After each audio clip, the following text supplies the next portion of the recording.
another tool to our problem-solving toolbox with this heuristics problem from Primary Mathematics 2022, Book 4A, page 191. In this problem, we are going to use tabulating or making a table to solve this problem and organize information.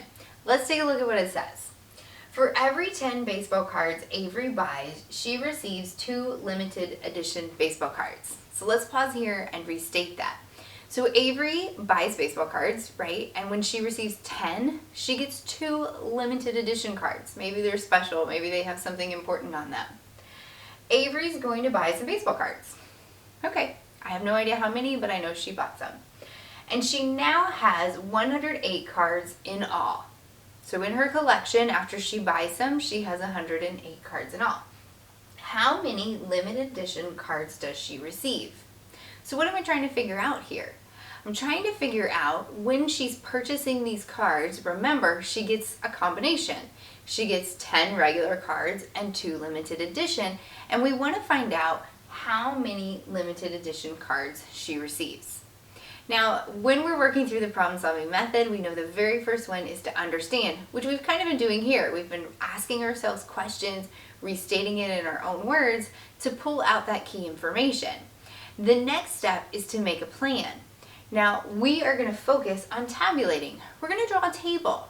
Now, what would we want to include in our table? We know we're going to include the baseball cards, the 10, and then maybe those 2 limited edition.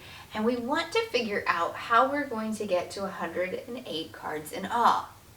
Now here's the part where you're going to do the problem. I want you to pause the video here, draw your own table, and see how that helps you solve the problem. When you get finished, you can check your answer, maybe try a different strategy, and then come back so that we can compare notes. You'll see here on my board that I've drawn a table. On my first row, I have a space for the number of baseball cards, and on the second row, I have the number of limited edition cards. Now, what do we know about this problem that's going to help me to fill in this chart? Well, I know that she's going to purchase cards, and when she does, she gets 10 baseball cards and 2 limited edition cards. So how many cards in all did she purchase from just that? 12. Well, I know we're trying to get to 108. So what does that mean we have to keep doing? We've got to count. So now let's say that she has 20 of those baseball cards. How many limited edition cards would she have? There you go. Are you noticing a pattern that's forming here? It looks as though we're skip counting by 10s on this top row and we're skip counting by 2s on the bottom row. However, I want to point out one thing. What are we trying to get to? We want this to add up to 108. Are we doing that yet? Nope, doesn't appear that way, so we got to keep on going. So now I'm at 48. Let's keep going. I'm getting closer. I'm at 60. Keep going. 72. Let's keep going. Where are we at now? 84. Keep going. Doing my little skip counting here. What do we have here? 96. Well, that's pretty close. And here we go.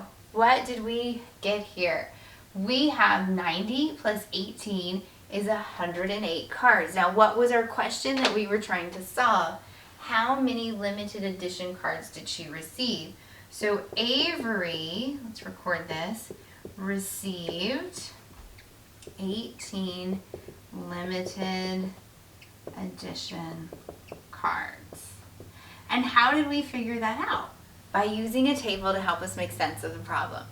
This table helped us to see patterns. We saw skip counting by 10 on the top row and skip counting by 2 on the bottom row, and then we could organize it to add them together to see if we were getting to this 108 cards in all. This is another tool that you have when you're solving complicated word problems.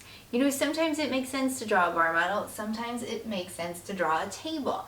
And tabulating is such a great way to keep that information organized where you can see what's happening in the problem immediately.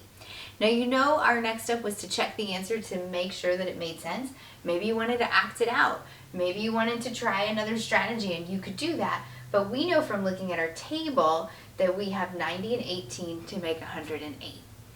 Again, just another great strategy for you to use, and I encourage you to try this strategy out on the next two problems in your student book.